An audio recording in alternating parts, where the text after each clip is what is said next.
Hey, good morning. I'm Dan Harris at ABC News headquarters in New York City. This is an ABC News digital report. Developing right now in Ferguson, Missouri, there were more arrests overnight as that city braces for a grand jury to decide whether to charge this man, Officer Darren Wilson, in the shooting death of unarmed teenager Michael Brown. The shooting back in August touched off nearly 2 weeks of demonstrations with more than 200 protesters arrested. This morning, President Obama is calling for calm in an exclusive interview with ABC News chief anchor George Stephanopoulos. What is your message to the people of Ferguson and others who are looking to protest? Well, I think first and foremost, keep protests peaceful. This is a country that allows everybody to express their views, allows them to peacefully assemble to protest actions that they think are unjust, but using any event as an excuse for violence is contrary to rule of law and contrary to who we are. So now both the president and Michael Brown's own father have come out and publicly called for calm. The question is, will those calls be heeded? Let's get the latest now from ABC's Alex Perez, who's right outside the Ferguson police station. Alex, we can see behind you that it's calm right now, but that was not the case overnight. Tell us about what you saw there.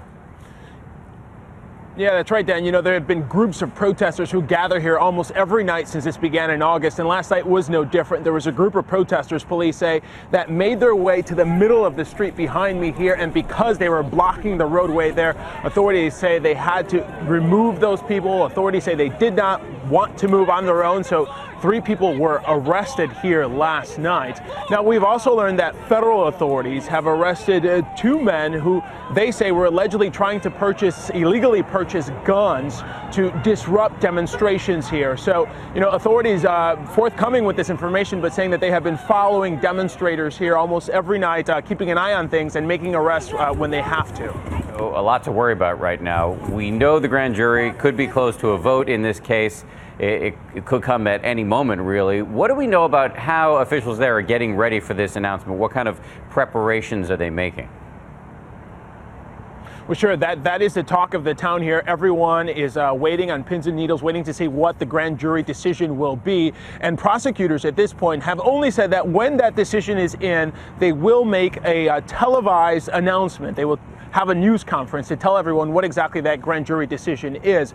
But at this point, we're waiting to hear when exactly that will happen. And as you said, it could come at any moment. How are people in the community getting ready? Well, you know, everyone here, of course, has been talking about this for the last couple of months and is concerned that these protests can get violent again as they were before. So many business owners here have already started boarding up their windows because they do not want to take any chances.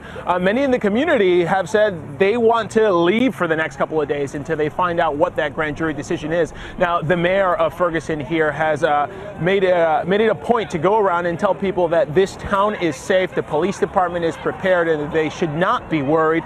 The police department here, you should know, they say about 1,000 additional officers on the ground. They have been stocking up on pepper gas, stocking up on plastic handcuffs, and the police department says they are ready to deal with whatever may happen here, but they're hoping that those demonstrations and protests will remain peaceful. We are all hoping that, but there are obviously a lot of resources being put against this problem right now on a local level. We know the FBI has moved in as well.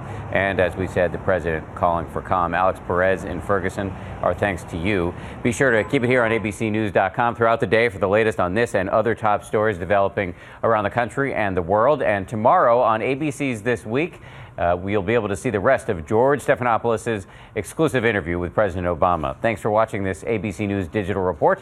I'm Dan Harris. Enjoy your day.